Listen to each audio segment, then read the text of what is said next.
Again, I know, is anyone new to the series? Yeah. So we put on a series of entrepreneurship programs twice a year. So we will resume our series again in January. We don't have the full program schedule yet, but we will hopefully get that published very soon. But we do have a number of exciting speakers for you. I'm very pleased to welcome Dr. Ray Gehani. He's the founder, director of graduate programs in management of technology and innovation, renamed the Global Technology Innovation at the University of Akron since 1998. He holds a doctorate in engineering in Polymer, engineering science from the Tokyo Institute of Technology, and a Ph.D. in business from the City University of New York. Dr. Gehani has over a decade of experience in the global tire industry. Recently, in October 2014, Dr. Gehani was invited as a keynote speaker to speak on Building Innovators by the American Chemical Society Rubber Division at their international conference held in Nashville, Tennessee. Please welcome Dr. Gehani.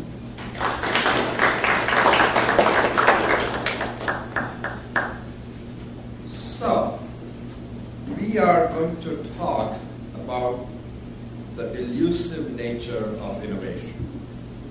And the reason I'm calling it elusive is because I think everybody is talking about innovation.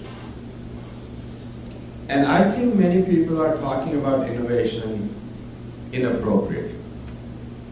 So they have a very simplified, romantic view of innovation. So hopefully, we will have a little clearer perspective on how easy or how hard it is to innovate. Feel free to call me, ask any questions in between. I think we have enough time and you can stop it. I like to make it more interactive rather than lectures. I'm used to giving lectures and I'm used to hiding behind my expertise, and I don't want to do that here. Okay? So let's have a dialogue on what is innovation. So what do you think is innovation? Something new, right? So I used to scratch my head like this, and if I scratch my head like this, is that innovation?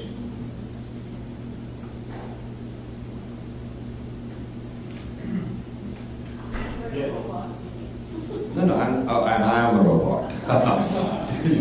I'm actually an alien. I come from Mars. I'm a Martian robot. So, it's novel is not enough. Plus, even novel, there's a trick. Does it have to be novel to the world or novel to me? Right? So, it's very hard to come up with something novel to the world. Are you with me? Right? So nobody has ever thought of it, ever, in any civilization, ever. I said ever 5 times. And that's very hard. So a lot of innovations are built on other ideas.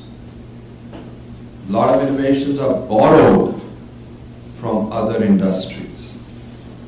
It has to be novel in your industry. So, I'm going to go zigzag since it opened up a discussion. Now, Henry Ford's moving assembly line, auto assembly line, would you consider that as innovation? How many of you think that's an innovation? Except him. You don't think? Well, at that point, right. At that point. So you too? I say yes, it is. Right. Do you think it was novel, or was that idea borrowed from somewhere? From where? What? From an ancient culture. Like, It's just a concept that he applied. okay, what ancient culture? Probably Chinese.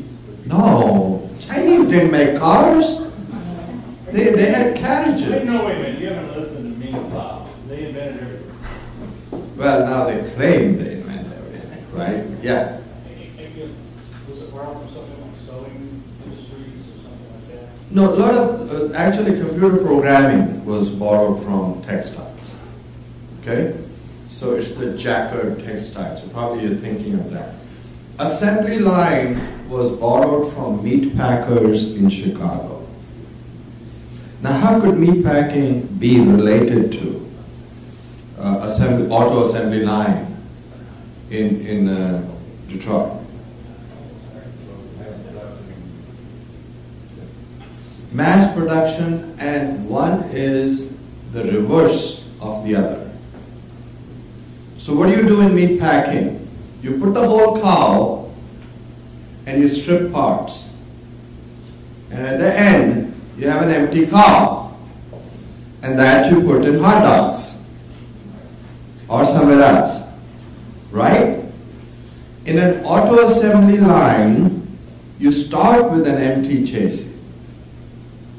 And then you attach parts. Same moving line. So the idea was borrowed from meat packing industry, but it was novel to auto industry. So that's the first secret I'm telling you, which you can make a lot of money with. Go steal ideas from other industries. Smart people do that all the time. They don't tell you that. Only after they become $70 billion wealthy, then they will say, oh, I got that from, Xerox. Remember the Microsoft and the icons, Apple icons were stolen from Xerox. Or Xerox gave it away, right? So novel is not enough. Okay, there are a few other minimum requirements. So today I will give you a clearer perspective on what must be there for us to claim it to be innovative. Otherwise, cops will ticket you. So our agenda is that there are we'll cover 7 dimensions. Okay, and we'll look at what do innovators look like. We're going to grade some innovators, degree of innovation. We're going to decide what are the different types of innovators. We'll decide what are the different sources of innovation that you can use. And I gave you one example, borrowed from another industry. And then we'll look at what process innovators use and what are the challenges to become innovators. So I think we'll have a fairly comprehensive look at what innovators do, what innovation is, and hopefully you can use some of these ideas. And then if you make a lot of money, do send me some royalty checks. Okay.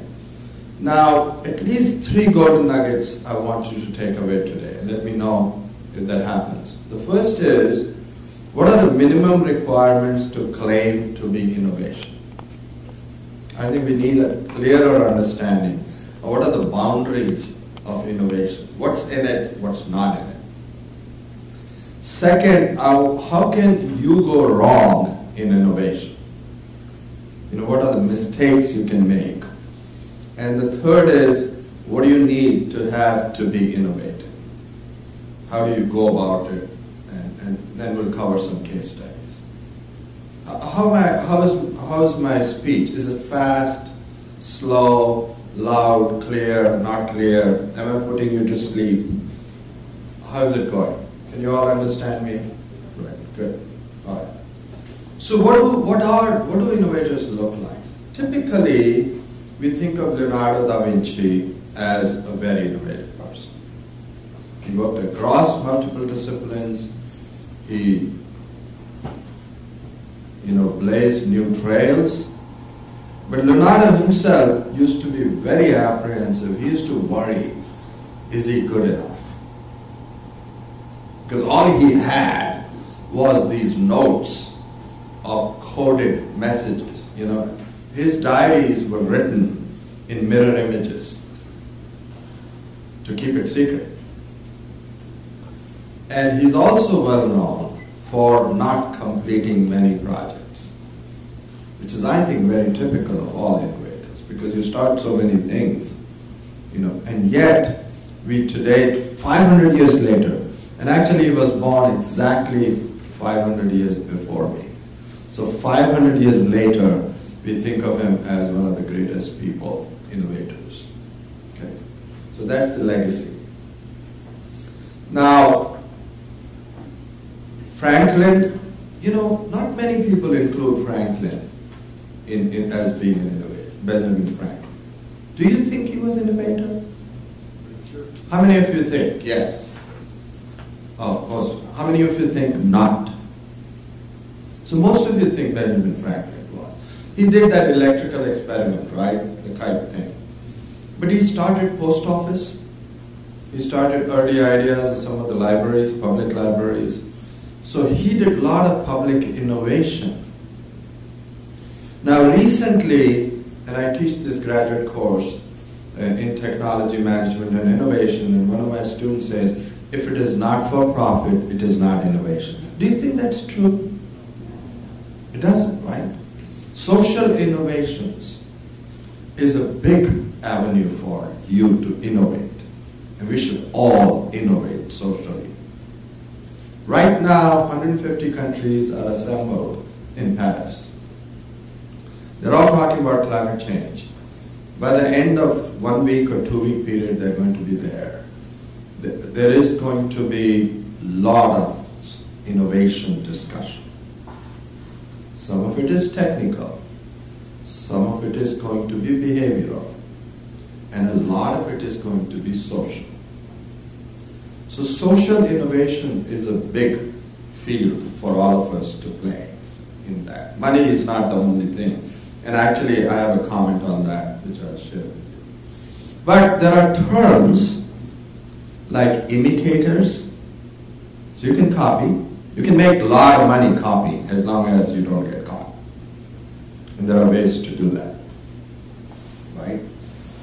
There's a term called inventors. Right? When you invent something, and patenting tells you whether you've genuinely invented or not. Okay? If you get a patent, now you can claim you're an inventor. But you can also have trade secret. So you can invent and not patent it. So I've been carrying a Coca-Cola bottle. Right? So Coca-Cola glass bottle was an invention. Coca-Cola recipe was an invention. And initially it was a headache medicine. And the rumor on the street, and they actually shaped the bottle because everything was in a cooler, and you put your hand down in the cooler, and by feeling the bottle, you picked up Coke. Then the copyright, the design, the name was copyrighted. It has 37 ingredients. 2 of them are secret. Only 2 people in the company know, and they're not allowed to be in the air at the same time. They need a board of directors resolution to do, any movement around. So the company really keeps it very secret. And that's one of the proof of claiming trade secret. You're not just leaving it at the Xerox machine and saying it's our secret. Okay? So there are laws related to it. And I'm in the Center for Intellectual Property Law at Akron U. We have a lot of work done around intellectual property. And then you could be an improver. I worked in the R&D center in Japan for Toray, which is one of the largest polymer companies. Toray did a very interesting thing. Toray was very good at making films. Polyester films, nylon films, polypropylene films, polymer films. So what they did is, they looked at a process by Philip Petroleum. They had a polymer, polyphenylene sulfide, PPS. So they developed a process for making a film out of PPS. They did not have a patent for making PPS. But they made some improvements on making a film out of PPS.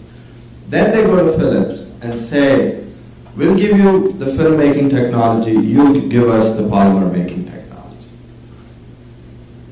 So they traded the technologies without paying any royalty. So that's a good way to innovate. Collaboration is a big piece of what innovation is. Now, many people are using the term incremental innovators. It gives me stomach cramp. In my book, you are either incremental improver or you are a radical innovator. You're not an incremental innovator. The reason companies say that is because it's very hard to claim a radical innovation. I was in Japan a couple of years ago, and I think I was talking to people from Hitachi, and they were making a presentation. So I said, what percentage of your new product launches are innovative?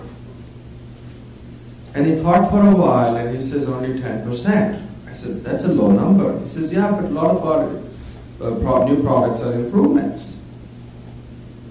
So a lot of companies, 15-20% of their launches were improvements. So you can make improvements. You can actually use the whole portfolio without being ashamed of doing that. But I think bragging that you're innovative when you're just making minor improvements. And one measure of that is, I think, at least 20% improvement. Intel used to use, the CEO of Intel, Andy Grove, used to use a term called 10x. He had to have 1,000% improvement. So that's what this is. Now, innovators in my book are either alligators and they disrupt what other people do, or they are builders. But very often when innovators innovate, you are going to stop the way business as usual was conducted. You're going to put some people out of business, right? So carriage makers in Northeast Ohio used to do very good business. Timken used to sell them bearings. And then the horseless carriage came. So the carriage makers and the whip makers, leather whip makers, they all lost jobs. So media and people who don't understand will all the time talk, oh, now new technologies are taking away our jobs. They always did. The challenge is, there's always new technologies add jobs, but they shift jobs. Now if you're rigid and you say, I only weld and I don't rivet, you're going to lose a job. Are you with me? And I used to teach in Rochester, and I really genuinely met people who said, I only rivet, I don't weld. Lost a job. So innovations create new jobs and they destroy some jobs. And usually the size of the pie grows based on, I've studied 15, 20 different industries. Usually the job size pie increases, okay, though there's some migration. And now some of the migration is global, so the pain is very different kind than what it used to be. So I think innovators can be both, alligators as well as builders. So, Sam Walton, the first picture is Sam Walton. Would you call him innovator? The founder of Walmart. What's the innovation in selling discounted goods? How he did his process of having it, and he had a central location, and he would build out, so this way that people would pick this up right away. So the distribution center. So he had a unique distribution center. Okay, what else? Anything else? Well, later on, he put in a big logistics system.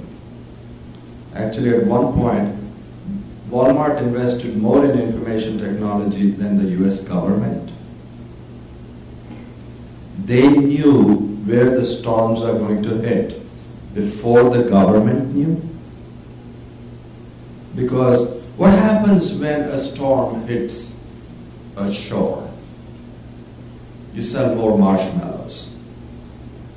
Lights go out, you got nothing else to do, you burn wood, and you buy a lot of marshmallows and water. So they have their trucks ready on where you would need more marshmallows. So I think now they're very innovative in how they use IT. They have their own satellites. Yeah. Who do you think is more innovative, Walmart or Amazon? Well, so Walmart, if you really crunch it, I think they're more for efficiency, and that's why they always claim low cost. Right? So they don't brag about innovation. Whereas Amazon is getting a little trickier. So it started with book sales, right? But now Amazon wants to sell everything. So the only innovation Amazon has, do you understand the question? Right, Amazon, the only innovation Amazon has is that one-click purchase. When you go to the Amazon site and buy, they have a patent on it. Okay?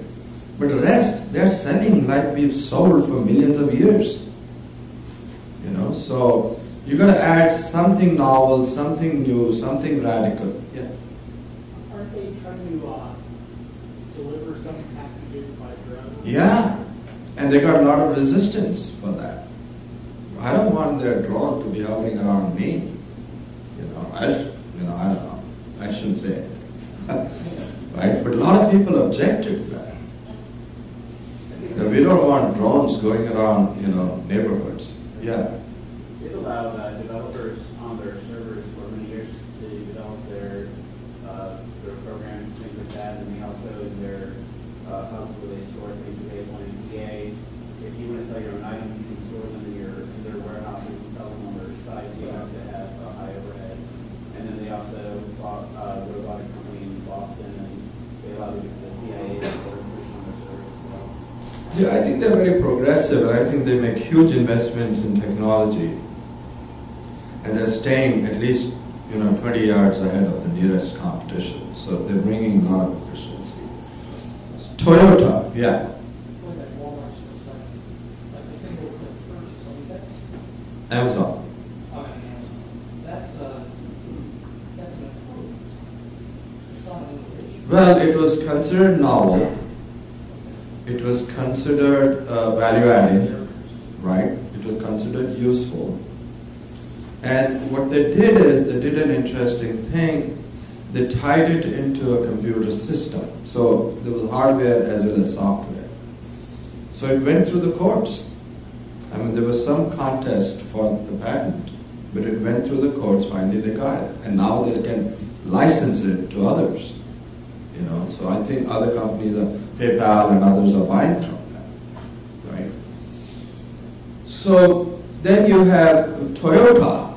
Would you consider Toyota as an innovative company? Yeah. Why?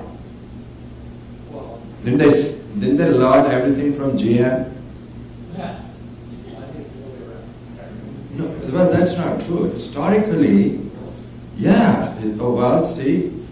So when do you think Toyota started auto manufacturing? 1950s, after the World War II. They were a loom manufacturer. And I spent 7 years in Japan, so I know recently I went to Toyota plant in Nagoya. So they started 50 years behind Big Three in Detroit. They learned initially everything from Detroit automakers. Yeah? Keep going, man. Do you want me to keep going faster? Continue the thought. Okay. Oh, you want to ask me later? Okay. So, but then, just in time, they improvised. Waste reduction, they improvised because everything is imported into Japan, so therefore raw materials cost more. And in the US, you have a little more, luxurious way of looking at things, or you don't mind certain things. So I think Toyota started innovating big way with Prius. And there again, you might argue that Ford was first, and then others came. But I think now they're having a very big play in the hybrid cars. And they're going to stake out big time on hybrid cars. Go. My understanding was that Toyota, for example, oddly enough, ironically benefited from World War II in that they had to construct new machinery for their procedures and new methodology, project management. Right. And we provided a lot of that project management information and innovative capability, Peter Drucker and others. Yeah, exactly. So, well, not Drucker, but they were Deming. able to get ahead of Deming. motors and others by having to go to new, more efficient machines because the others have been destroyed. Right. But remember, efficiency is not innovation. I didn't say that. But I'm saying that. Methodology. But I'm saying that. So I think we got to figure out where are the boundaries of these terms. Yeah. Since you spent time with Toyota, what is their opinion on Elon Musk and Tesla and then taking over the commercial being electronic vehicle? Well, they have this market size Toyota has, right, compared to a $70,000 baseline car, right? I mean, Tesla, the average model is 110,000. How many of you own Teslas? Initially, it's one at 38. Right. So I think Tesla is going to do some amazing things. I think the way he talks, and right now he started talking about social innovations. So, but I think it depends on his rocket success. If they keep blowing up, then he's not going to survive for long. Have you seen his train in California? No, I didn't. Yeah. So, yeah, I think he's radical. I mean, he's good. He's very good. He's very innovative. I think he's going to be remembered in history for what he's doing already, what he's already done. So I think Tesla has done good work. All right. So let's grade these people. Okay. So I made a similar presentation in Japan. Henry Ford on a scale of 0 to 10. So we are used to letter grades, but letter grades you cannot add. Henry Ford, how much would you get? A minus, B plus, B minus, C plus, C minus, D, F. How much? 9. Anybody else? 9. Pretty good, right? Okay. Morita started Sony. Betamax, which failed, but he started Walkman, launched those. Now they are close to bankruptcy. They are not doing very well because Samsung has eaten up their market. So, but Akio Morita, when he started, how much would you give, based on what you know? 10? You'll give 10 out of 10? 7? Oh, okay. Michael Dell. You've all heard of him, right? Yeah. Ooh, how innovative is he? You give 1? Okay, tell us why. Right. So, anybody else? Anybody wants to fight him? I couldn't hear what he said. 1. But why? Because IBM already invented the PC. I'll give him 5. He was the Henry. Okay, both of you come out. You got 5 shots. So this is the challenge with Michael Dell. Okay? Michael Dell basically did what Compaq and IBM PC did and Apple did before. What is unique about him is he did Dell Direct. Right? Michael Dell would not make a computer unless the order comes in. The computer has never stopped. Within 72 hours or 96 hours, they send it out. No inventories. I'm sure there are some baseline inventories for some base models. Okay? Okay? The reason they took the company private, you know it's no more public, right? They took it private. They were having a lot of difficulty, financial difficulties. They could not compete. When HP bought Compaq, they could not compete. They could not keep up their growth. The reason was, he said his R&D to sales, one of the ratios we use to find out if a company is innovative is you calculate the ratio of R&D dollars, research and development dollars, divided by total sales. And innovative companies use 4 to 5% at least. In pharmaceuticals, they put 12%, 18%. Okay, so computers, 10%, 12%. Dell would put 2%. So when people ask Dell, how come you're doing so little R&D? He says, I don't do R&D of the components, I do research on how to assemble them. But if he does that, so can everybody else. Right? So here's a very interesting thing. IBM, for 3 years, well, let's see, 1977 to 81, 4 years, IBM denied that a personal computer was something like a good product to have. They always believed, and I hope none of you are working for IBM, they always believed that our smart machines cannot be sold by retail stores.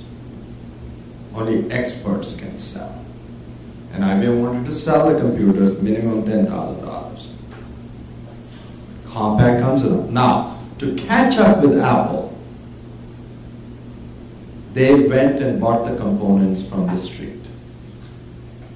They didn't invent. They invented operating system later on, which didn't work. But initially, they launched their PC with Charlie Chaplin ad by buying all the components from the street to come against Apple. Are you following me? Right? 90% of the market they created, PCs. So everybody changed from Apple to PC. 90% of the market share went to Compaq, which cloned IBM. It went to clones. So Michael Dell computer is easy to clone. And if I can clone Dell, I'm going to sell it 20% less. Right? So I think Dell was losing competitive advantage because of really not investing enough in basic R&D. Okay? So I think that's very intuitive. I think that makes good sense. But between 1 and 5, we'll average it to 2. Okay? Or 3, right?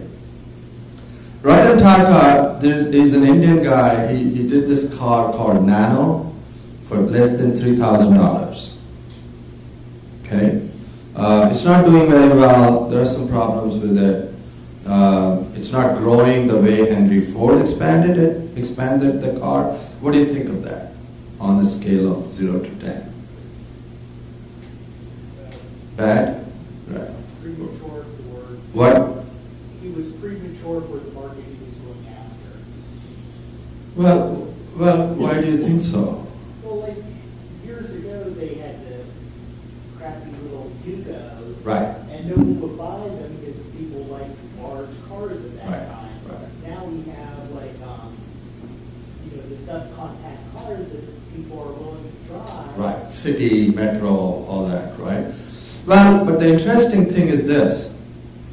He looked at a family of 5 riding a motorcycle in monsoon heavy rains. You ain't seen rains until you've been in monsoon. Pouring rain with streets flooded. He thought they were risking their lives. He made the car to compete with motorcycle. He didn't make the car to compete with cars. So I think it was a radical innovation at that time. And they did some very interesting things. The wheels are smaller. Instead of 5 lug nuts, you have 3 lug nuts. Transmission, instead of a rod, it's a tube. So they cut out some parts, and I think, there was a lot of inventive things in that. And I think for that market, it was quite radical. Okay? So, but you see how it gets tricky? Zuckerberg, 0 to 10, how much would you get? 10? 9? Anybody less than 9? 7. Now, what was his original product? He developed the program to compare girls, ugly girls with pretty girls. To get dates. What? Sort of to get dates. To get dates? Yeah. Geeks getting dates. Yeah. Right? It wasn't just all the girls in the nation, it was the girls on his campus. No, and then he rolled it out to all Ivy Leagues. Yeah. Yeah, so he went to national universities and then he scaled it up. Now, this is very interesting, okay? He was offered a buyout at $1 million at 17. He didn't take it. At 18, I think he was offered like 10 million. At 18, $10 million. I think 99.9% of my students will take it. In fact, I know one of my classmates started Sun Microsystem. And he walked away when he made $6 million. He says, that's enough. And later on, the company became a billion-dollar company. So he got 10 million at 17. I think at 17 and a half, he got 50 million offer. He didn't take it. He held out till he went to IPO. And I think the day of the IPO, he was $4 billion at 19. Talk about what am I wasting my life for? Right? So great idea, but somehow it's scaled. And then now, everybody is on Facebook. Meg Whitman, she took over at eBay, scaled up eBay, gave a new life to eBay. Again, the eBay was that you take out all the intermediaries, sellers and buyers, and buyers directly interact.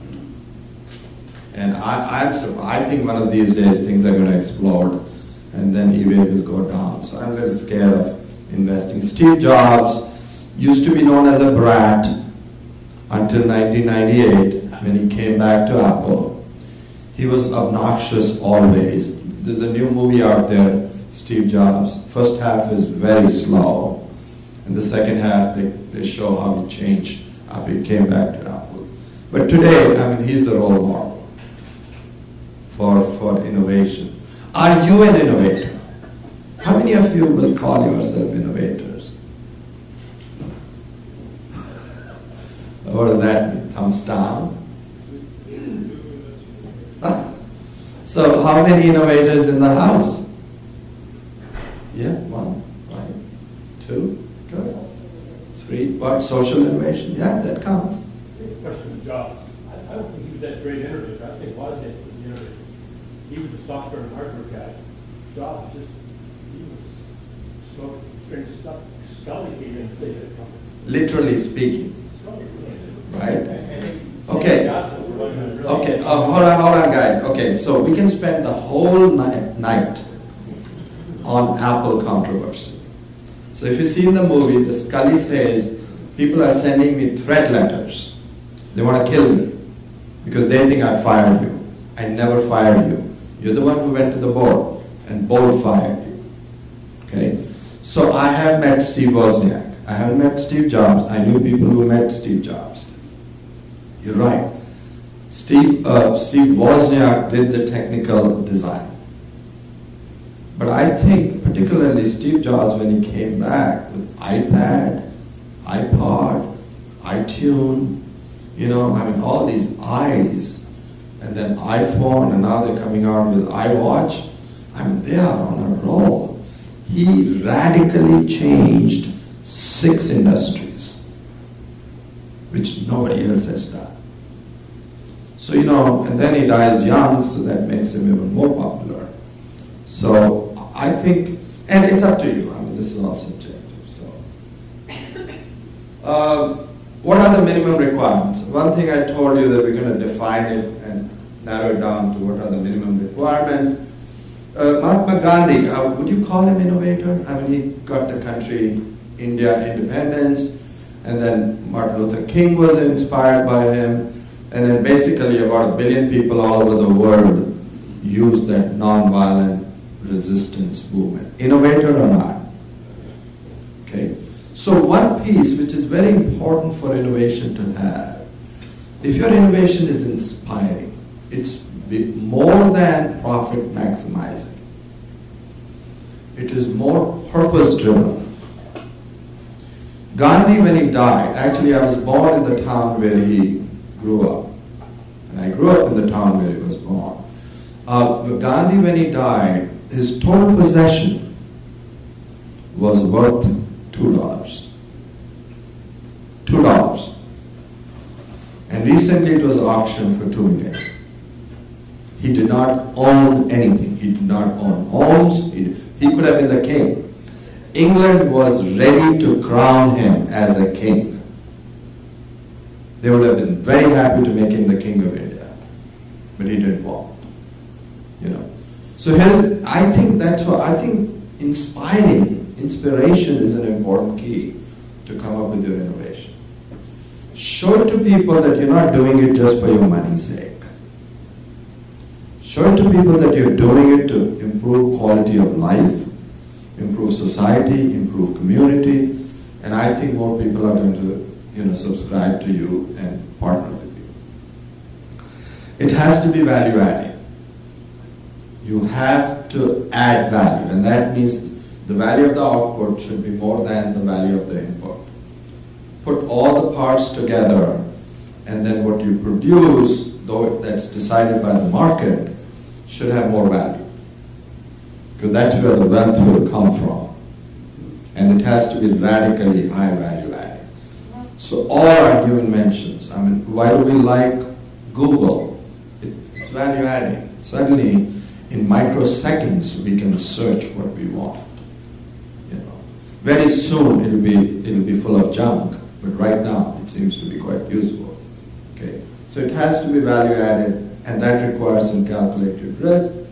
It must be novel to your industry, and I already gave you the example of automobile industry. And then you are likely to cannibalize either your own product, willing to cannibalize, eat your own babies, or eat somebody else's babies. Right? So cannibalization is an important part. And later on, I'll cover the case study on Eastman Kodak. They could not cannibalize their film product with digital and went bankrupt. Okay? So change is a big piece. And I asked my graduate class to experience innovation, and I had rebellion, I had people who wanted to stab me in the back, got me fired. It's not easy. Change is not easy. Not everybody is ready to change. And people who want to resist changing, they like to change you out of this world. Okay? So I want to caution you on that. It sounds simple and easy, but it's not simple and easy because of the change aspect. Human beings don't change easily. Okay? So I call it 12 days of innovation. Particularly since we are in the Christmas mood, we're going to cover 4. For the rest, 8, you'll have to buy my second lecture for $3,000. No. So we all know about product service innovations. We see them all the time. We recognize the innovations. Computers, cars, rockets, aircrafts, all of them. But there are some innovations which are process innovations. You can't see them. It's how they put the thing together. Toyota's just-in-time is now patented. Right? How they do Kanban, Kaizen, continuous improvement, all that. It's how the car is put together rather than how the car is changed. Okay? Then the profit model innovation. eBay is a profit business model innovation. Right? Now, the next big question is, and I think the final frontier will be people innovation. Do you think we can innovate people?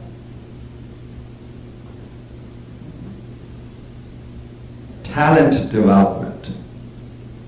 You think we can radically change our human resource and gain competitive? Yeah? Yeah, but Silicon Valley, okay, the Silicon Valley, the way Silicon Valley works is that the riffraff of America gathers in Silicon Valley, just like the gold rush. So very strange people get together in Silicon Valley. So they don't do it, they just attract it. So there are region-specific. So what about Akron? Is Akron the Valley of Innovation? Or Northeast Ohio? Come on. We have the whole school that has the corrosion. Yeah, right. So yeah, can Northeast Ohio be the next valley of wealth creation? And what? It was rubber, right? Tires, rubbers, polymers. Now I think some of the hospitals have marked out certain space for biomedical innovation, you know. But it requires a lot more than just money. And I think it requires an ambiance and space, and city has to get into the act. So I think people innovation is the next exciting thing that I'm excited about. So I'm doing a lot of research on what's the mind of an innovator? How do you come up with these ideas? You know? And where do you dig it out? Because a lot of this stuff is intuitive. And most of us don't listen to our intuition, right? And I'm finding that more and more artists, well-known artists, thrive on digging out the intuition. They will, for example, if they want to make a face so that their existing mind doesn't mold the face like some of the family members, so they will cover it up and then manipulate the face. Because they want intuition to decide. Question? Comment? Yeah, a lot, but I guess we can ask what in your research is kind of like a topic here because it's what's either grabbing you. My first question was, with people innovation, not everyone seeks to be an innovator or has that passion.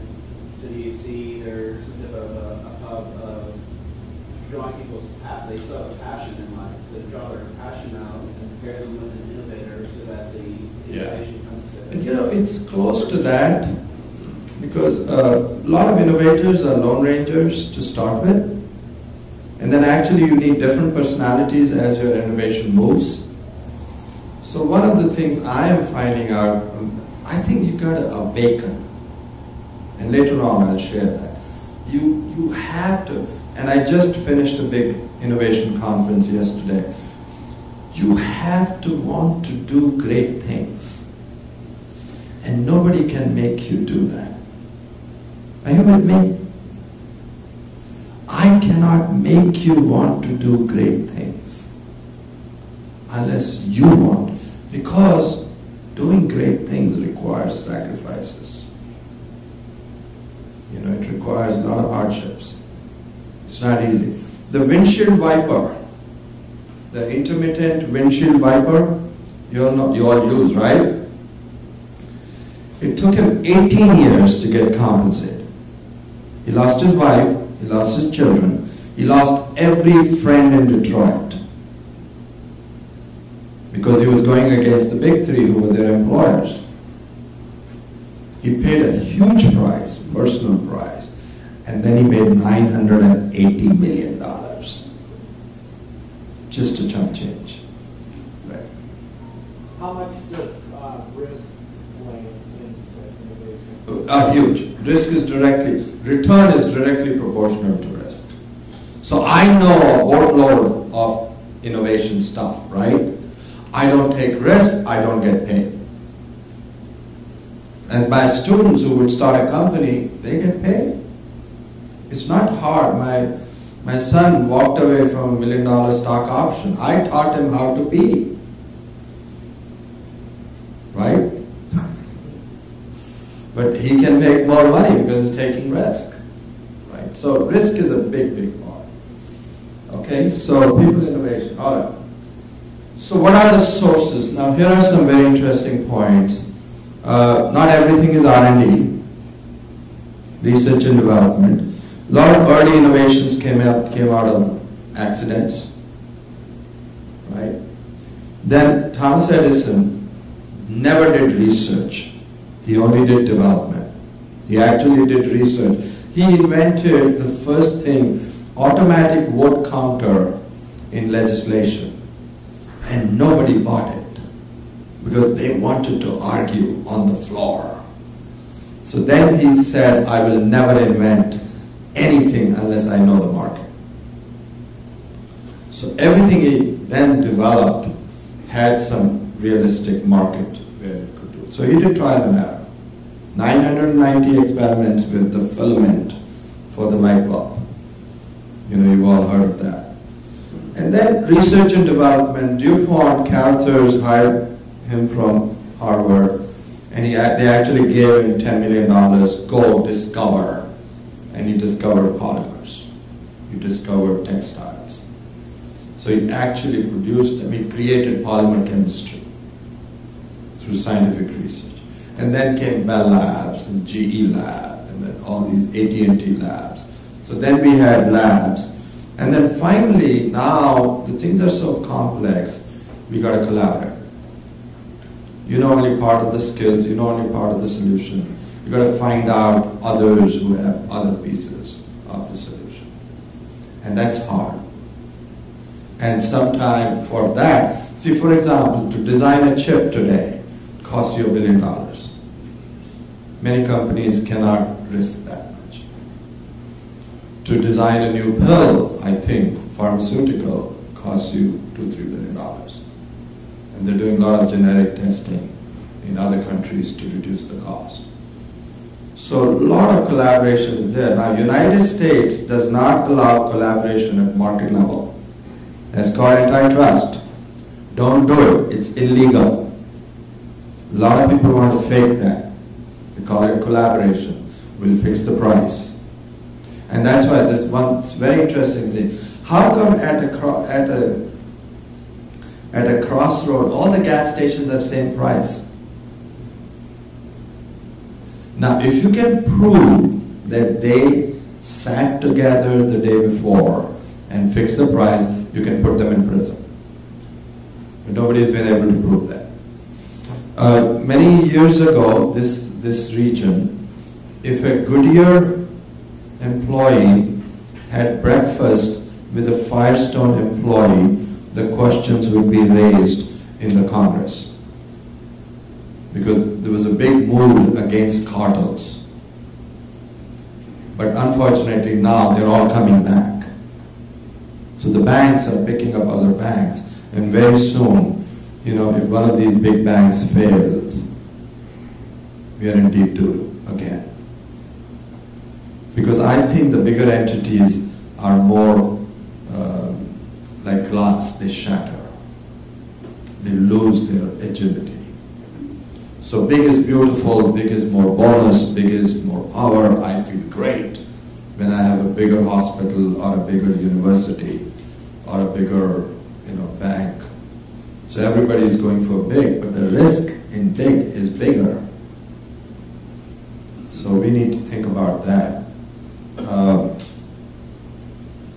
So what's the process? So it ties into some of the research I've been doing, and I've written some early papers on this.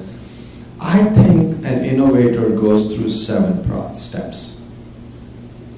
And I think one of the most important piece is awakening. Just saying, I'm going to do great things. I can do great things. I want to do great things. I want my life to be invested in great purpose. And I really think most of the discussion on innovation, they don't talk about that. And they try to create a mechanical assembly line for innovation. And I think the results are not going to be very good on that. Second part is you got to be aware of self. Bill Gates knew he liked software. Henry Ford liked to tinker with cars. You don't have to be good at everything. You have to be good at what you're good at. But you got to be the best trash picker or the best learner or the best. Yesterday we had a presentation on Smithers Oasis about the foam for flowers. They have 80% of the market share in the world. You know that green foam, you can put your flower and then live longer? Oasis. Amazing product, amazing things they're doing. And all because this guy, he just made foam and he went to his wife and says, I made foam, I don't know what I'm going to use it for. And then they found out somebody who was a florist and they said, okay, let's put foam and florist together. So now they're a fast growing company. So identify, and I encourage young people to identify. I'm still figuring it out. What am I good at? And Bill Clinton said it well, we will change through 6 careers, not 6 jobs, 6 careers. So it's not a straight line process, it's a zigzag process. But I think more we start asking, who am I? More likely you're going to become innovative. More you deny who you are, less likely you're going to be innovative. Something radical, something creative. Do you think so? You think it's good to know yourself? And do we spend enough time to figure out what do I want? It's not fashionable. Okay? The third is attention to outside, which is a constantly changing world. And if you're not sensitive to shifts in the preferences, you'll miss the boat because it's all timing. Right? What sounds, I've come up with so many innovative ideas and 3 years later there are 13 other people doing it. So you've got to know what's happening at the cutting edge right now. And then act fearlessly. And this is again a tough thing to do. Some of us are glass half full people. Some of us are glass half empty people. We always see fear. Glass half full, I look for hope. Glass half empty, I know my world is going to crash. It's very hard. And some people, the paranoid survive, the Intel CEO used to say. I think some people can innovate through fear and anxiety. But you've got to act on that. Action is important. Okay? And then assimilation or assessment. Basically, you combine all these things and then come up with a recipe that makes something new. You combine what's going on outside, what's going on inside, and then come up with a... and then it's important. So the assessment is that recently a bunch of artists at Knight Foundation asked me to give them lectures on how to be entrepreneurs. And I met a lot of artists who say, in the last 1 year, I made less than $5,000. And I'm having a $48,000 tuition loan. I can't pay my debt. So we got into a good discussion. They were only measuring their output by the sales of their artwork. They were giving away their gifts and generating enormous happiness. And they weren't counting that happiness.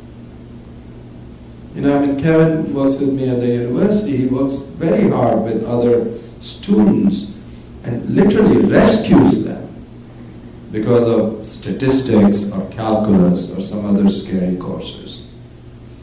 And that's intangible. We need to assess our output in tangible and intangible ways. And many times we don't. We only count in money. Now you need to stay afloat. You need to be in black. Otherwise the banks will close you. But you don't have to be filthy rich. If you're making a difference, I think the money will come. Okay? And then aspire. And so I think we should try to elevate the lives of others and help society and make a difference. What do you think? Make sense? Am I making sense? Okay, good. So what are the challenges? Let me spend a little bit of time on what the challenges are. we are impatient. Very often we want short-term results. Companies want short-term results. Great innovations took years and years and years. And I think many companies don't have the patience for that. And this is why a lot of these innovations came out of garages in Silicon Valley, because they were on their own dime. And they were having fun.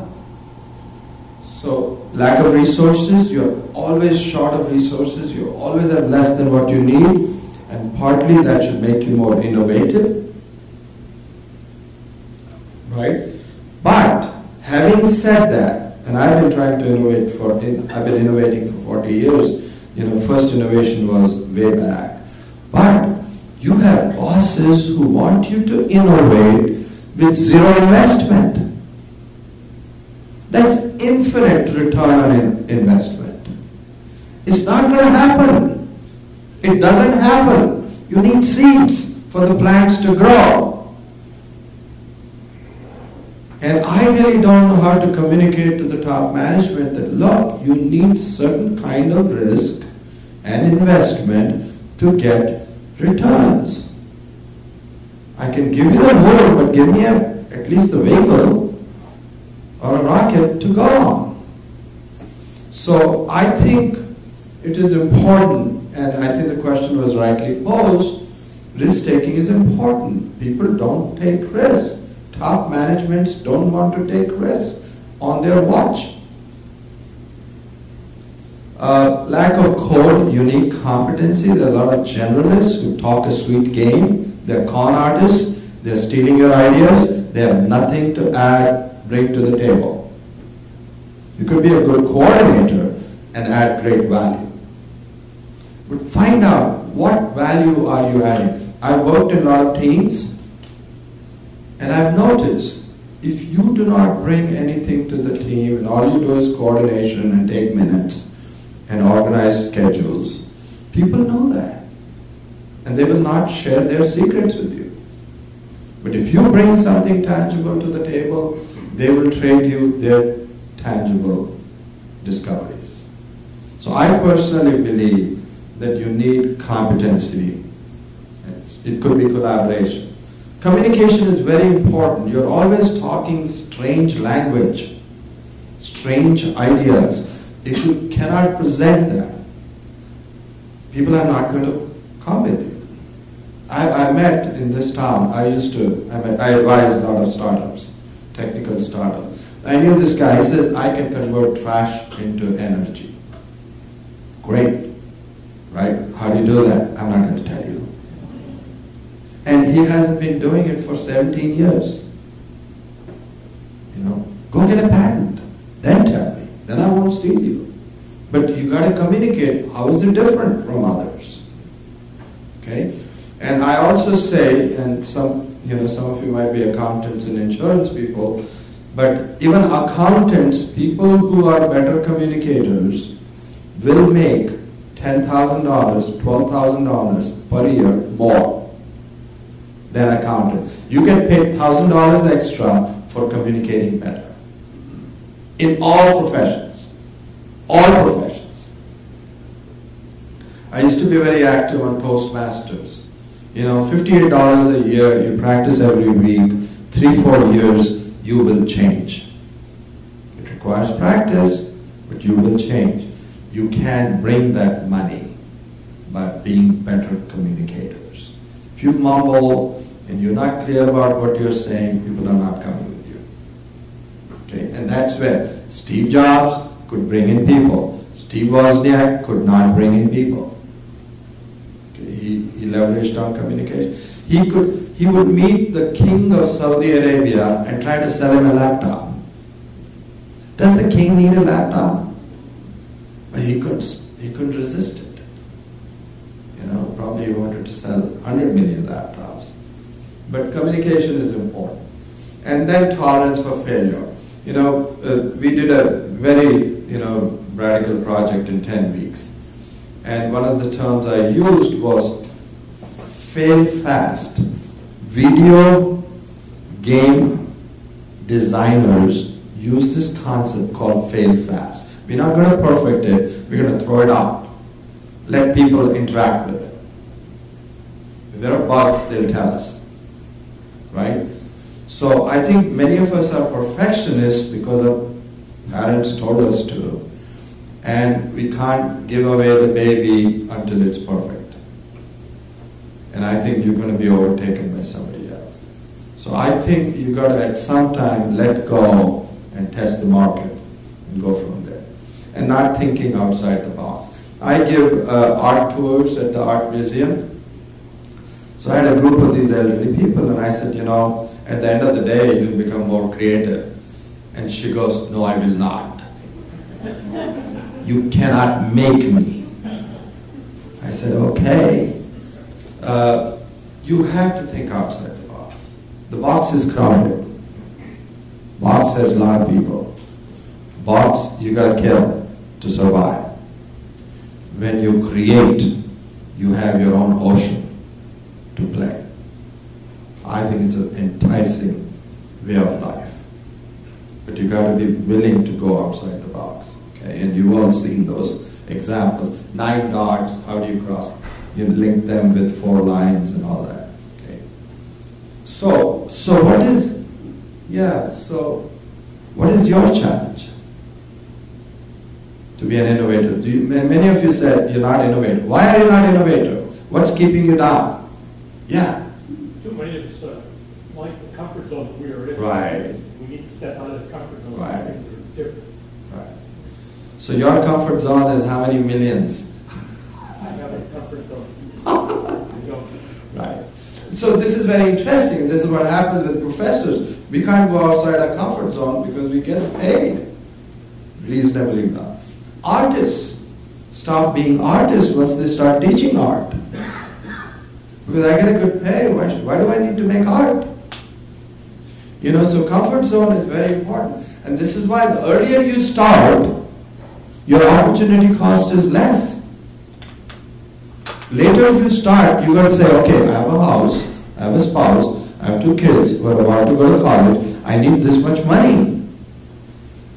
Now, if you are an innovator, to get to $3 to $5 million is not a big deal. To make $3 to $5 million in a corporation, you're going to kill 4 people. So, you know, the returns are enormous. But, you know, I think comfort zone is a key factor. What else? What else is keeping? What are your challenges? The little people that grew up. Oh, critics. On your shoulders. Right. Voice of judgment. Yeah, people call it VOJ. But those little people are not necessarily others. It could be you. Right? You are your worst critic. Public speaking. You are your worst critic. Everybody understands that when you start speaking, you're going to make mistakes. But you are the worst. Oh my God, how will I take that?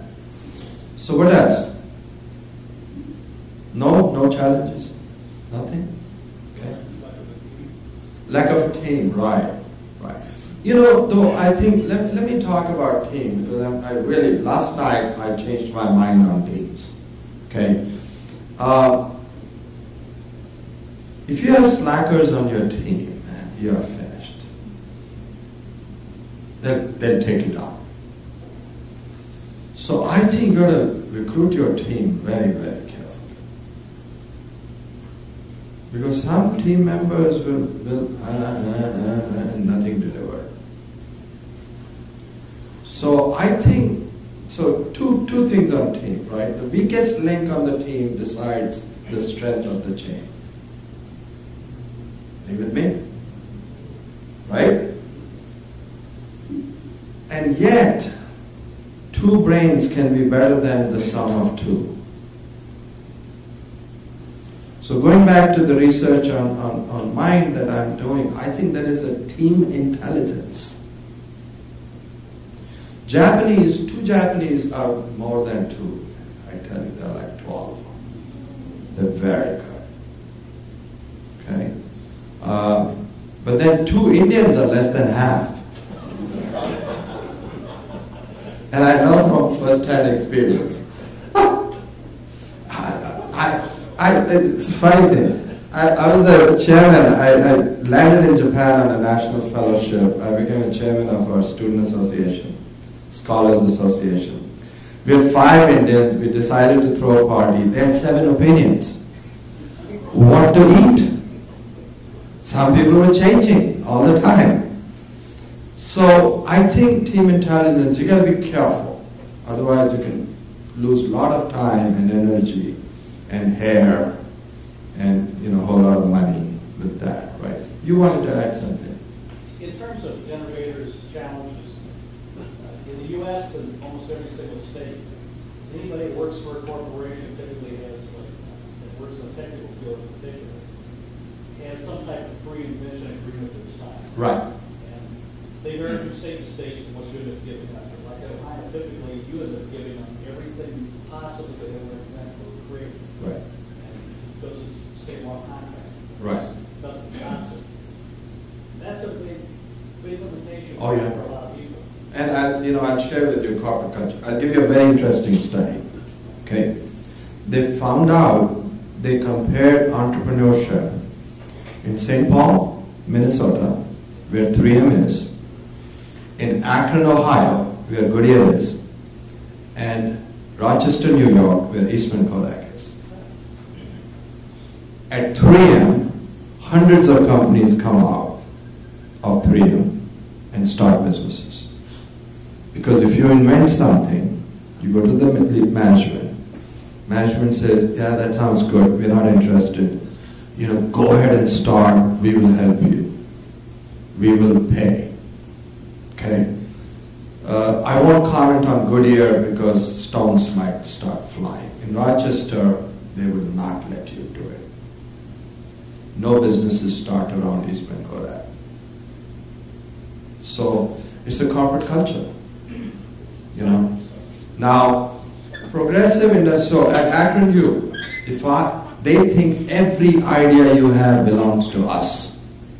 Guess what? I've stopped having ideas. Right? That's what you do when they choke your throat. Right? Now, IT industry will actually say, if you're not happy, go. If you want to start a business, start it. Let's have first shot. Otherwise, you're on your own. They know that if they choke them, then good people won't join. My son used to live in Silicon Valley, works for a startup company now from Manhattan. How do you motivate people who are worth $10 million? And there are a lot of people worth $10 million. How do you make them come to work? Your paycheck doesn't matter. Yeah, plus excitement of doing it. I want to come up with the next amazing miracle. And they're serial inventors and serial innovators, and companies nurture them. So you're absolutely right. Space, and that's another body of work I'm doing. Space for innovation is very important. Not just bean bags and smoking marijuana all the time. But is there a space for collaboration and creativity and others? Okay. All right. So, a few more other challenges. Yesterday we had an amazing discussion. Gender makes a difference. Right? So women now already have more than 50% PhDs in physics and other disciplines. But the workforce in science, technology, and engineering is 1/3 of men. So they call it a leaking pipeline. People spin out, women spin out. And the key question is, I personally think many of them choose. But there are some barriers. And so yesterday we had a speaker and I said, give us an example of the worst experience you had. And she goes, not the young people are not that bad, but it's the previous generation that is worse. So, and I don't know if I'm, pointing out fingers, but they'll ask me, when are you going to get your MRS degree? When are you going to get married?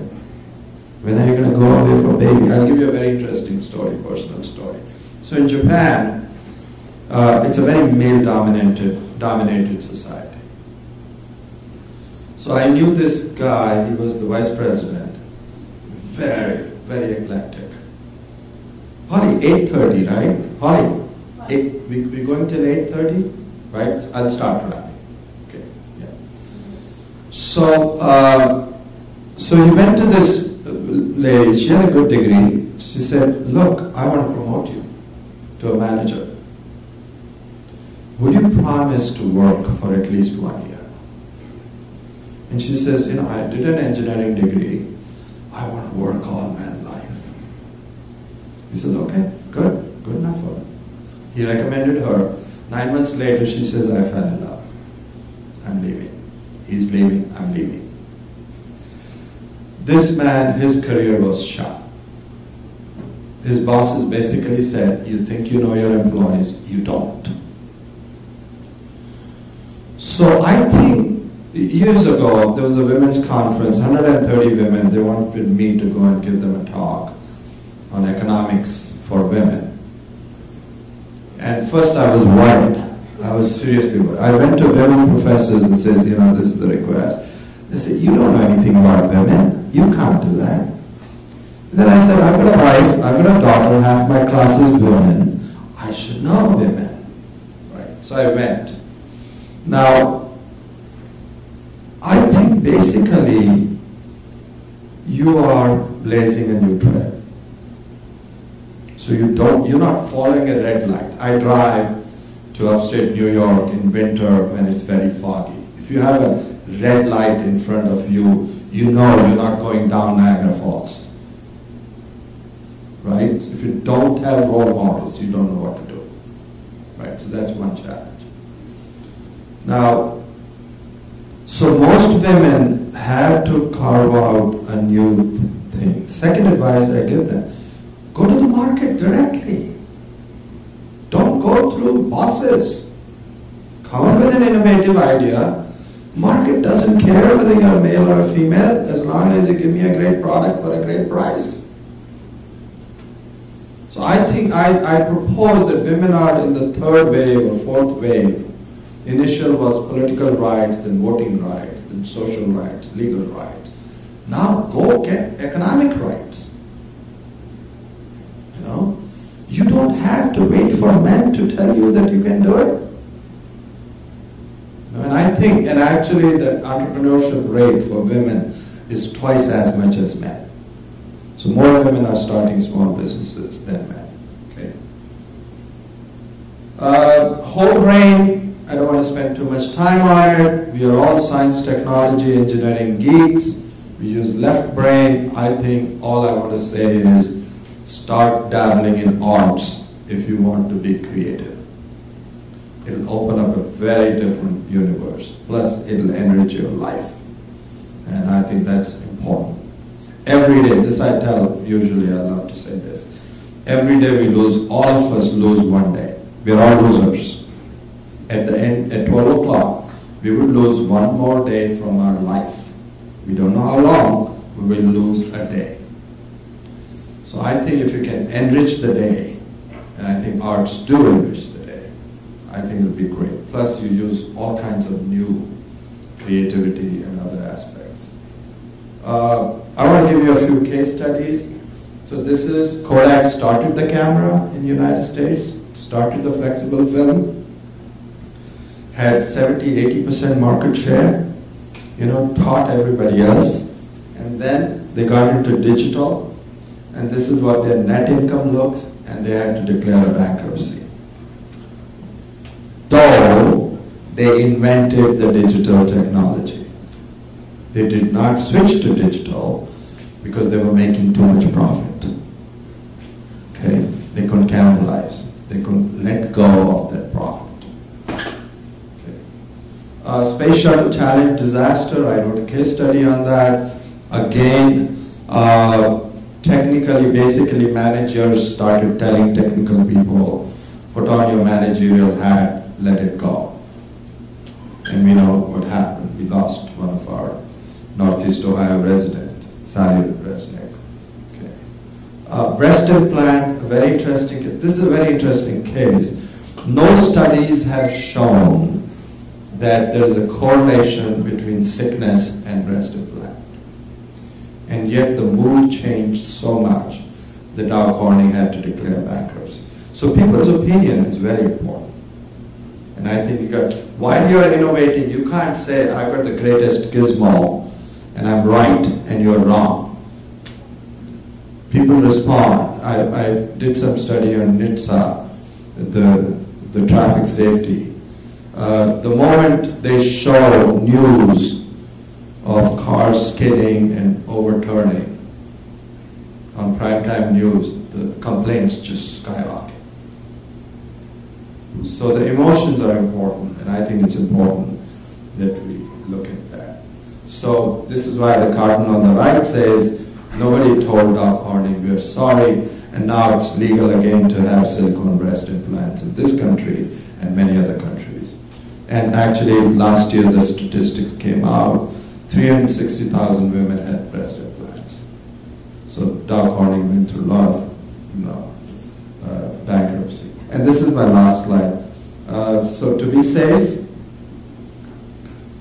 stay calm. Okay, there'll be ups and downs. Okay, you got to hang in there. And then I think there's enormous potential. That's it.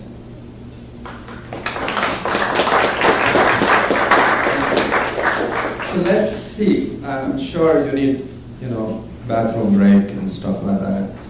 But do we have questions you want to discuss collectively? Any thoughts? Any thoughts? Yeah.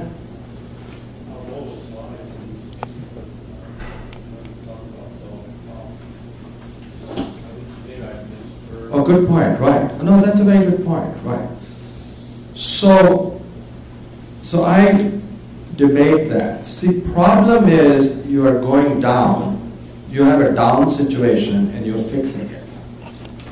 So I think what I focus today is on creating from zero to something positive. Are you with me? Do you follow the question? The question was, how come you're not solving problem? So I think I prefer to solve potential problems rather than existing problems. Because I don't think problem solving is plain simple innovation.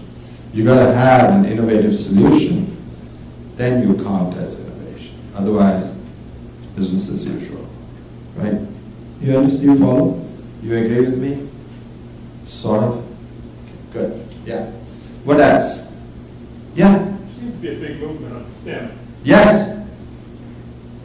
I saw the slide. Right. About arts. I've got 12 other slides. I believe in STEAM with STEM. Good. So that was the. So this was our conference. Okay. Arts. Right. Oh. Gaining steam. Okay. Arts innovate STEM. All right. So the reason United States is now focusing on STEM is because the US students are 16th in the world in science and math proficiency. And actually US is losing its leadership in advanced technologies. Americans don't like to go in science, technology, and engineering and math. Most of the foreigners end up doing that because it's geeky, boring stuff. I want to do music. I want to be sports management. I want to do communication. 3 million graduates in communication. There are only 30 jobs. Right? So I think this is why, remember I had that left brain, right brain slide, right? I think it's not art or STEM. I think it's team together. But they're all canceling. I gave the statistics yesterday. National Endowment of Arts gets only $90 million per year, which is less than 30 cents per person per year. Are you with me? Arts, 30 cents per person per year. The arts auction houses sell art worth $1 million, 10 times more in one day. So we are into art, but we don't want to nurture art. And I think right now the society is, doing that on the backs of artists who are suffering and struggling. So I went through I got 2 Ph.D.s, so I went through a lot of geeky stuff, STEM. I did a lot of STEM, right? But the school I went to was started by MIT and Caltech and Berkeley. So 20% of our coursework was humanities. And it really helped me a lot. And that's how later on I switched my career into humanities. I really think, how can a civilized society cut out arts? But the reason there is no political will for arts is because there are 45, 50 million people who think artists are weird and they do weird things. And this is very interesting. Yesterday, we have a National Inventors Hall of Fame. I don't know if you guys know. It's been converted into a STEM school. And so he was there. Now, so I asked him a question, and he says, artists are the first people who protest. They're the first resistors when shit is going on. They'll stick their neck out. Salary men don't do that. Right? So you need art for a stronger society. And in Japan, there's less and less art being done. Chinese high schools and elementary schools, now they have compulsory courses in music, arts. So Chinese are, so I met some senior administrators from China. They are imitating the American model to be innovative, and we are imitating their test-taking model. Chinese are the best test takers in the world. We are copying their system, and they are copying our system. Go figure. Right? So art is a no-brainer for me, and that's why I give tours at the Art Museum. Right now, it's just a plug. The Cleveland Museum of Art is having an amazing exhibition. It's out of this world. You can't compare it. From Monet to Matisse, the landscape gardening or something. You got to see to believe. I mean, Monet did his lilies in a pond, and he did 3 20-feet panels, and he sold to 3 museums. And for the first time in the world, they are together in the room. And it's so inspiring. And how could we not support that? Basically, we do art at the expense of artists' starvation. So, what else? Yeah. I wasn't really clear what you meant by social innovation. Yeah. Yeah, see, most of the time what I'm saying, I'm not clear myself. So social innovation is not-for-profit organizations, Red Cross, Kickstarters are starting that. Oh, today NPR was discussing this at 6 o'clock. Amazing story. This guy goes to Uganda on a Peace Corps, okay? And there he finds out that the coordinator for the Peace Corps program is corrupt. So he can't work with him. So he finds out there are thousands of kids who don't have money to go to school. So he writes 5 songs as a demo. And he gets $300,000 Kickstarter investment. And they are putting up a musical on Broadway. And they made a CD. And they're using all their money to educate those kids through schools. And 3 of them are doctors, and 2 of them are lawyers, and there's 1 actor. So I think it's a radical social innovation. Education is a big field. Hunger is a big field. Toilets in third world is a big field. And MIT teams are now working out low-cost public toilets in developing countries because a lot of diseases start from there. So social innovations are where you bring about a social change. And Stanford has a very big and interesting program on social innovation. Does it make it clearer? Yeah. Can you give some more examples on people innovation? Yeah, so I really think that we got to start working with the minds of, if we want them to be innovative. I mean, here is a simple example. I love Japan because they were very helpful to me when I went there. And they were helpful to me knowing that I was going to be there for only 2 years. Okay, never see them again, but they were kind. So it's like pay forward. Japan has been in recession, economic recession, for 25 years. No job growth. For 25 years, college graduates do not have new jobs. Right? And I really think what they need is a people innovation. So I gave a series of talks in Japan last year. And so I asked them, I asked college students, these are national universities, they're selected, odds are 1 in 100. It's not easy to get into a national university in Japan. So I said, why don't you innovate? And they said, we do what our bosses tell us. So they are not encouraged to do things other than what their bosses tell them.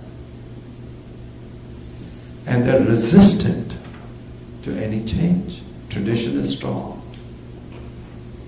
So I think it's a challenge, and they don't recognize some of their own creativity. I mean, ukiyo-e, woodblock prints, manga, animation, these are new cultural icons coming out of Japan.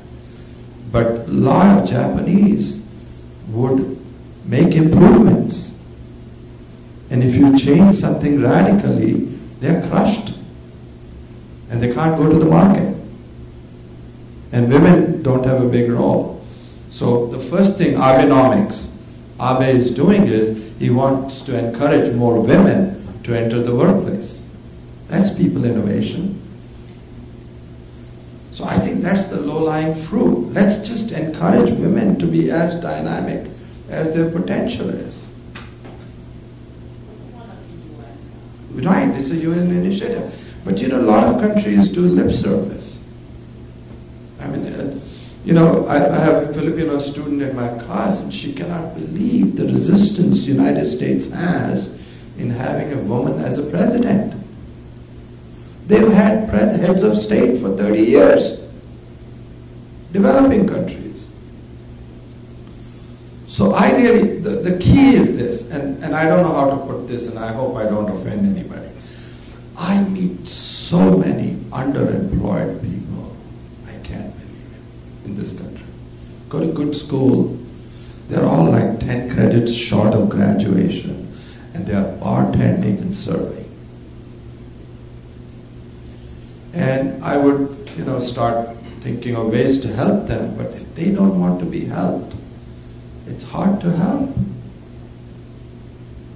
So that's why I feel the underemployment needs to be, I think we all need to ask ourselves a question.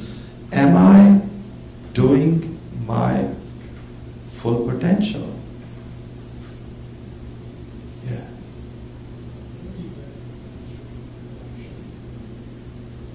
Well, so paradigm shift is an S-curve shift, okay? Yeah, so what is it? I'm always in the middle. So, what do you think of paradigm shift? I mean, let me know what is your interpretation, and then I'll give you what I think. Right. So, all right. So let me give you the technical answer to that. Okay. So when you are on a paradigm, when you are on a film paradigm, are you with me? Chemical film, Kodak paradigm. After a while, it levels off. So additional investment of $1 million in the R&D of film is not going to produce major improvement in the film. It flattens out. There's an S curve. At that point, and actually long before that point, you got to start another S curve. You got to start generation 2. Otherwise, you're going to flatten out. Your market returns will go down. Your profitability will go down. You're going to die. So you have to have paradigm shift. And then the question is, do you shift? Are you all following this, or am I getting techy? Okay, you're not following? You're following. That's good. So now, usually people will say, when I start declining, I will shift paradigm. Too late. When I mature, I'll shift paradigm. Too late. While you are in growth, you got to start thinking of paradigm shift. And that's exactly, I did consulting with Eastman Kodak for more than a year. So Kodak, while it was growing with film, chemical people could not interact with the electrical digital people. They could not make a paradigm shift. And George Fisher, CEO, and others, they all started looking for blame outside. They said, oh, Kodak was not doing well because Fuji was protectionist. He spent so much energy fighting Fuji. And every time they wanted a spike in their stock, they will lay off 10,000 people. And the stock will go up for a day, and 3 days later, they're back in dumps. It doesn't work. And initially they gave a severance package, a voluntary severance package. Guess who took? All the good people took it. They're left with people who couldn't get a job. So it takes guts to do paradigm shift. You know? And in case you don't have guts, I do have pills for paradigm shift. So if you take one pill 3 times a day for 16 days, you will know how to do paradigm shift. So it's a chat. Yeah? A couple of years ago, they talked about 3D printing. Yes. Technology. Yes. And subtractive manufacturing to additive. Right. It seems like that's not going anywhere. It's going everywhere. It is. Everywhere. Now in every library has a 3D printer. Oh, you have one here? Oh, there. Akron Public has, makers, places have, everybody has 3D printer. 3D printer is very good for prototype making. It is not good for mass assembly. It has to have a radical change. But you can make your gun. You can make a car. It'll take you 100 years.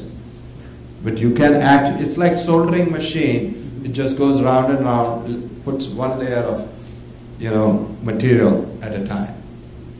And you need coding. So, right, you can play with it. So in Japan, last year I went. So what they'll do is they'll scan your face, okay? And they'll make a 3D printer of your face and make a bobbing head doll. So you put it on your desk, and then it scares the heck out of you. Because you think, when am I going to get there? I'll start doing this. So 3D printer is everywhere. And Polly, you had a presentation on 3D printer, right? A month ago. Yeah, right. Akron U has it. Everywhere you have a 3D. Now kids are designing their own 3D printers. So I think a lot of stuff is going to come out of that. Just as general information, Tesla, I think it's Case Western, has got this maker, Kangaroo, Right. that has several Right. Really high-end 3D printers that you Right. can use for free.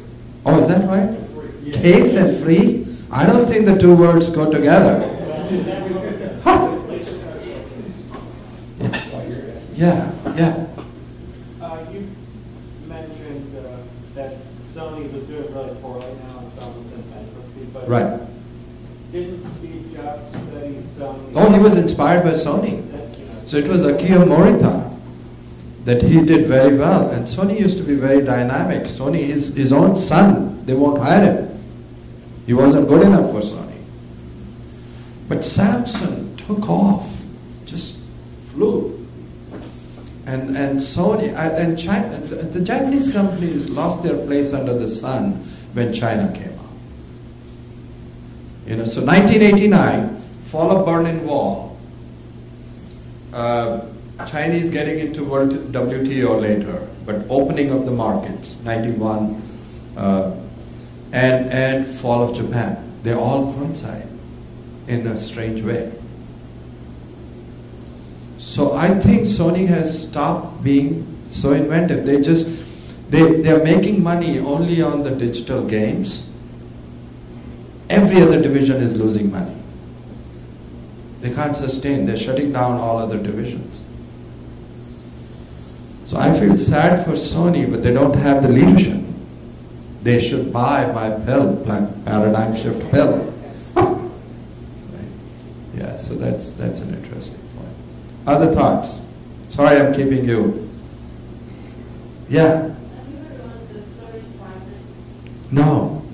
Okay, so this question here started last year was the third forum for business information of all benefits. Okay. Which had the fall Gehani, fatal to fatal. All right. And then there were some sessions where you could go here. Right. And then the storage price is a goal that this person had not thought about this local product movement. Yeah. Oh, really? So part of it was we launched it at the UN. Oh. How much money? It was free. No, how much money? How much award Well, can it's actually everybody can Google flourish? storage prices. Right. The big prize will be announced in 2017. Oh, so first prize is yet to come out. But yes, And how much money? well, we were working on that. But it's a pay forward, it's also pay forward, so basically the people that are going to be selected for the innovation Right. that will be selected. Yeah. It's going to be multiple. That person for the team will get the money to be able to scale up the innovation and share it with them. Oh, that's good. Right. So anyway, and the last question, ability inquiry. Yes. Okay. So I think it's about people's innovation.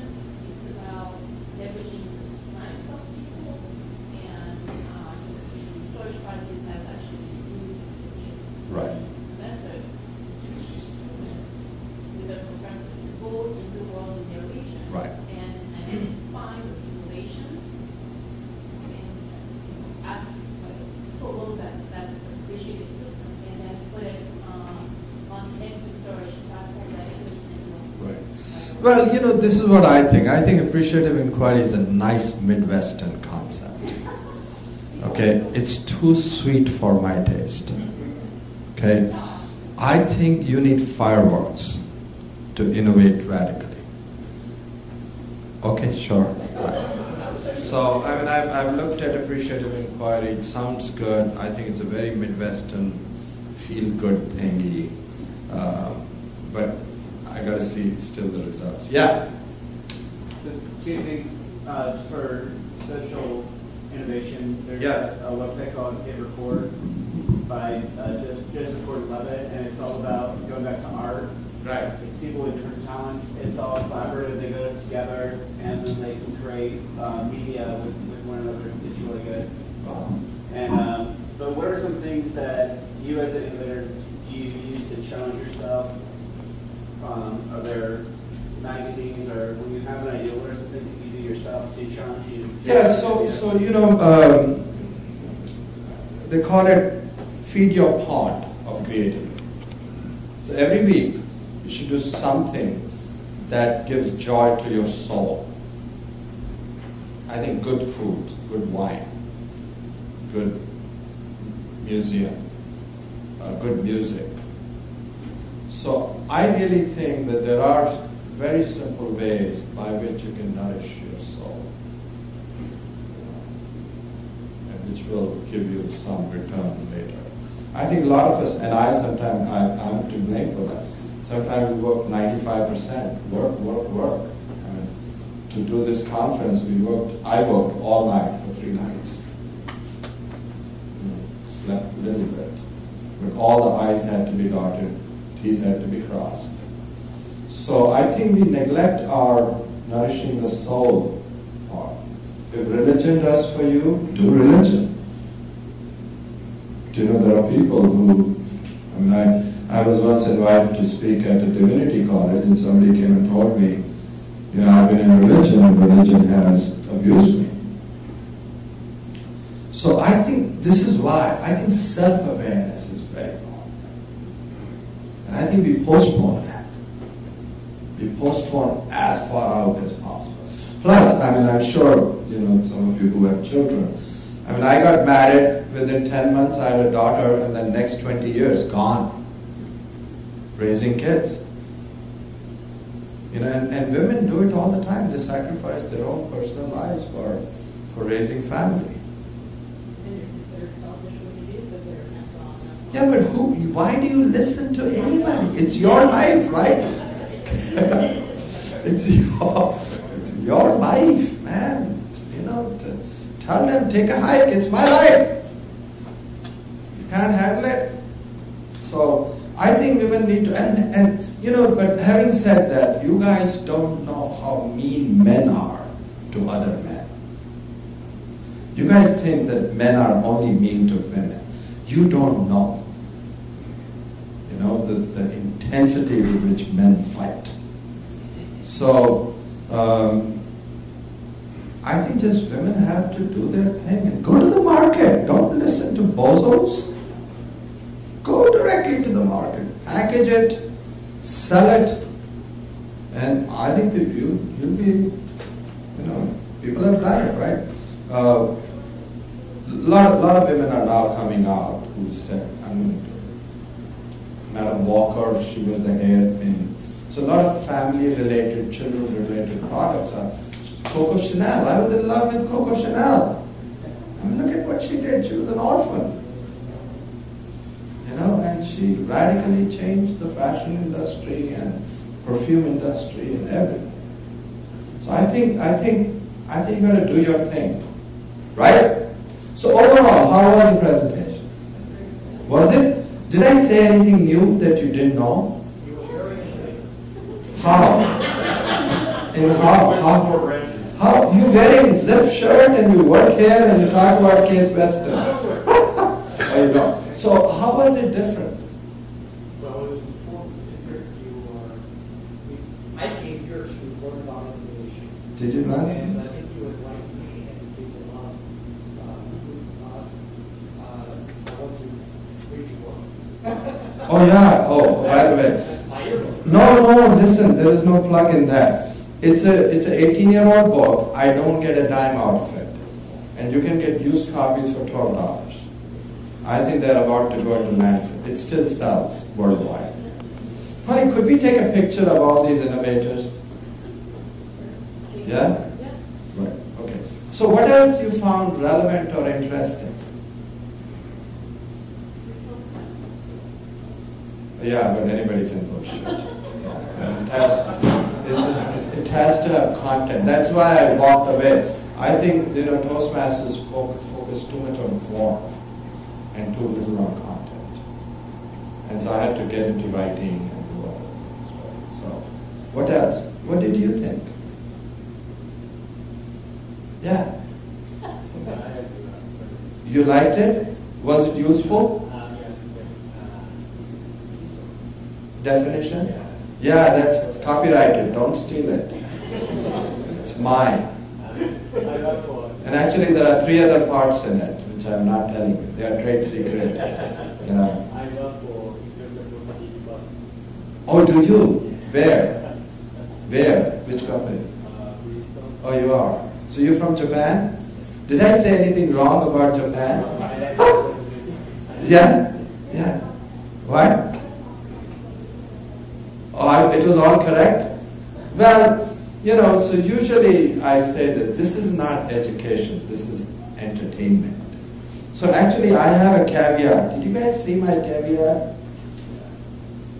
Right? No. Views expressed here are his personal opinions and not a professional advice. Okay? So if you go kill yourself by listening to me, I'm not responsible. Or go crazy. Right? So what else? What else did you, yeah. The one thing, I like the presentation, you've been in the business of different forms for such a long time. Right. But the one thing that it's always helped me is the fun part. Right. It's the inspirational part, that aha moment, or a lot of times you're moving through a story, you go, or more you think of. That's interesting. There's something that sparks, it catches your eye and you realize something's different. Right. And that's the trigger that makes an innovative thing. Right. A lot of times we let those things go by. Oh, absolutely. Right. We let the aha moments go. And I think we should grab them. Yeah. But we're so busy with riffraff, so yeah. I looked at a website and there's an email they send out. Yeah. Time watching. Yeah. And it's like all over the world. Everybody wants to sell innovation. Yeah. And they're bullshitting. But it's really like very, I was on there a number of years ago. Right. Right, right. And places in large cities, the opportunity to have an art. Right, right. There's like, Yes. it's really interesting. Right. Yeah. So feel free to leave. I don't, I will be all right. Yeah. No.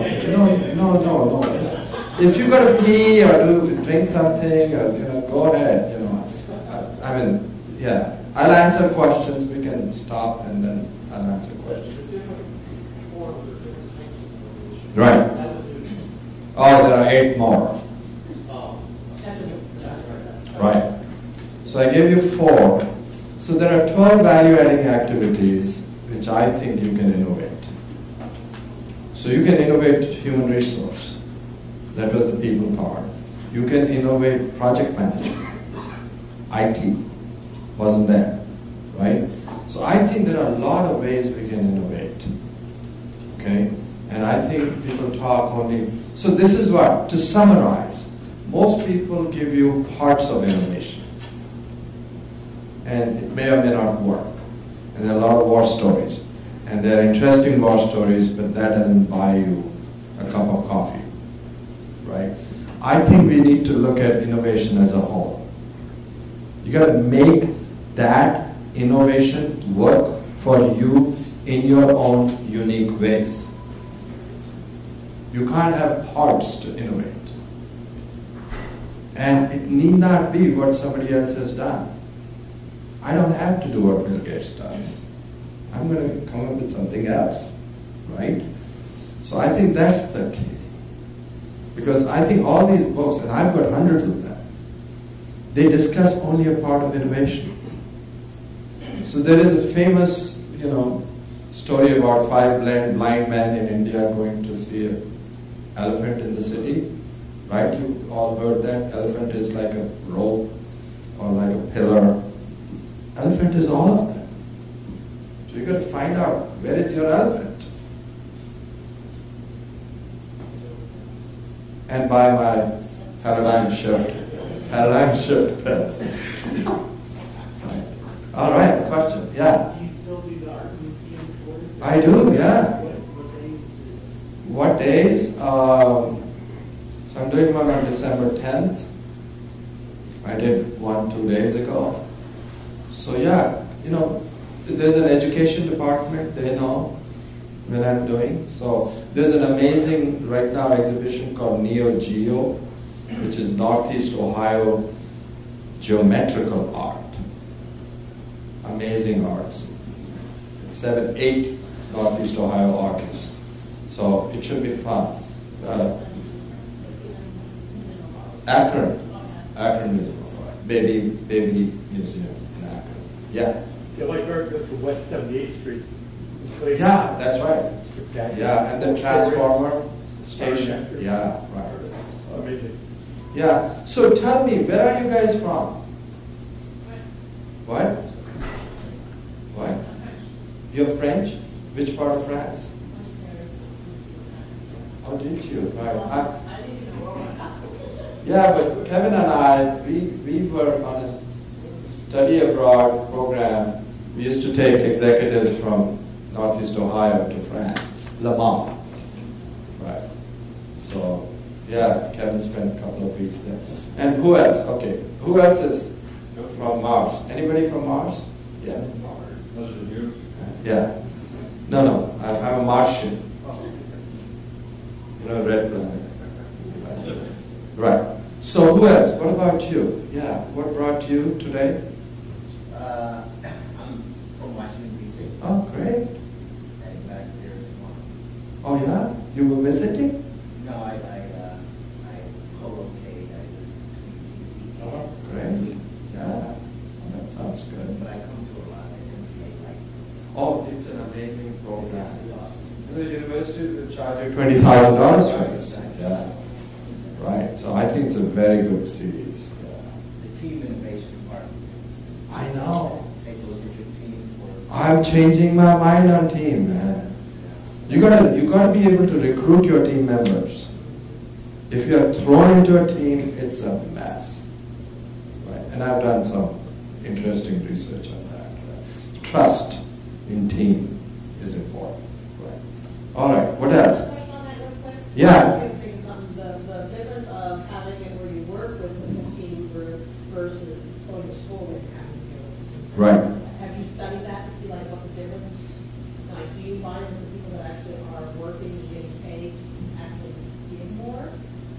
Because I know when I was going to school, it's like I want to swallow. Right.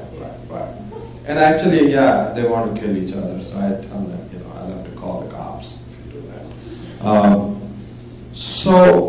So for example, this project we did, I couldn't fire them. I couldn't hire them, right? So we had to work with what was in the team. It was hard. I think I don't know, Harvard has a hard time. Some people actually sued Harvard for part of the grade coming from team performance. Akron U, because everybody is working, so I have this guy, he works in, I won't name the company, but he works in Cleveland, comes to Akron.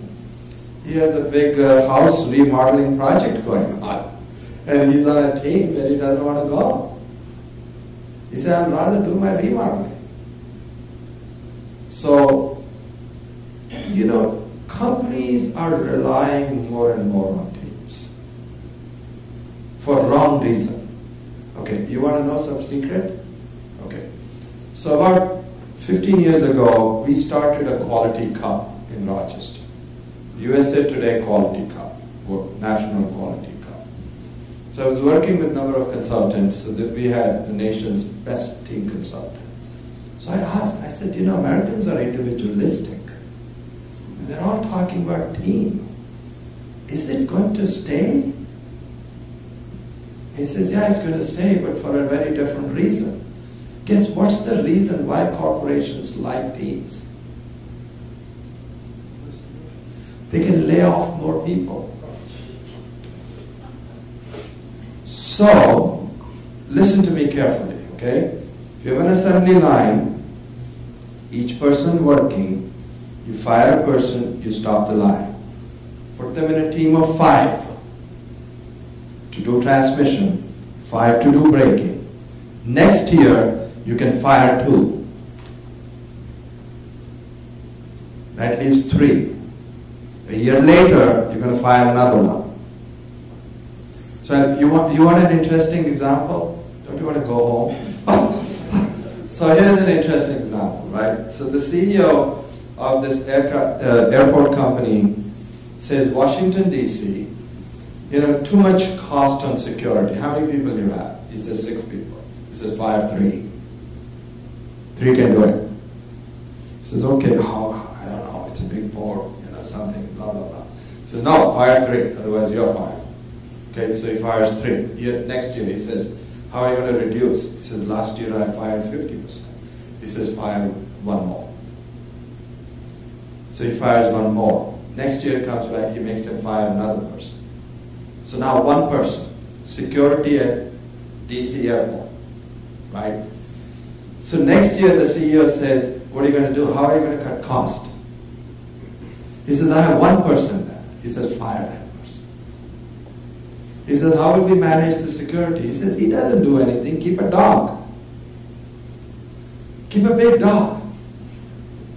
Right? Anybody comes, dog will, ah. So he keeps a dog. The next year he says, how are you going to cut cost? He said, I've got a dog. How am I going to cut cost? He said, my bonus depends on the cost. He says, stop feeding the dog.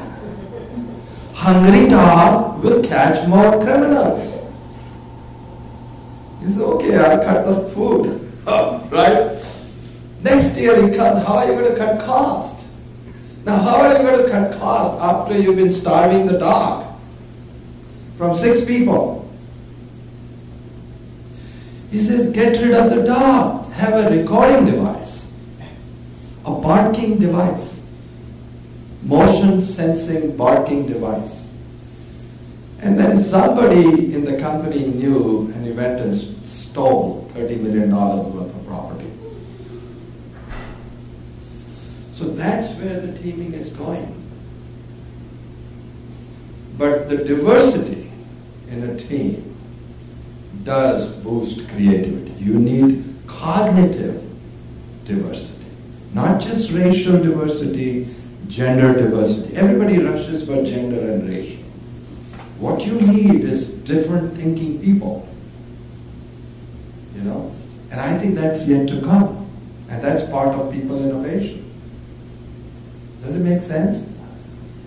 Yeah. So I think some board companies are moving in that direction. Anything else? I have a website. Yeah, but I don't say anything. Yeah. No, I'll give you my card. Give me your card. I have some cards if you want to stay in touch and follow up. Okay? But I'm at Akron U, right? But everything I said has got nothing to do with Akron U, right? Yeah. Right. Oh, actually, this is what I tell people. I have a twin brother who works at Akron. I don't work at Akron. I'm a lone ranger. Right. Yeah, I'd be happy to stay in touch. Anything else? Did you get something? Yeah. Yeah. Yeah. Yeah. Yeah. Yeah? I just need to see what you have to say. I mean, a lot of things I'm reading the book right now. Oh, you want to find out more about innovation. It's an amazing field, right? And I think it'll keep you busy for the rest of your life. If you really do it right. You don't have to learn any other game. See, I was involved in quality management. I knew all the I met Deming. Deming used to come to Columbia, and in a small class, he would teach. I met Juran. I met Ishikawa in Japan. I met Feigenbaum. But then, if everybody catches up on quality, you don't have competitive advantage for quality. And right now, they are all talking about supply chain management. But if all supply chain management is efficient, you cease to have competitive advantage. They're going to move to big data. Everybody will have big data in the cloud. No more advantage. Innovation will keep your business. Because I do this. Right. All right? Thank you so much.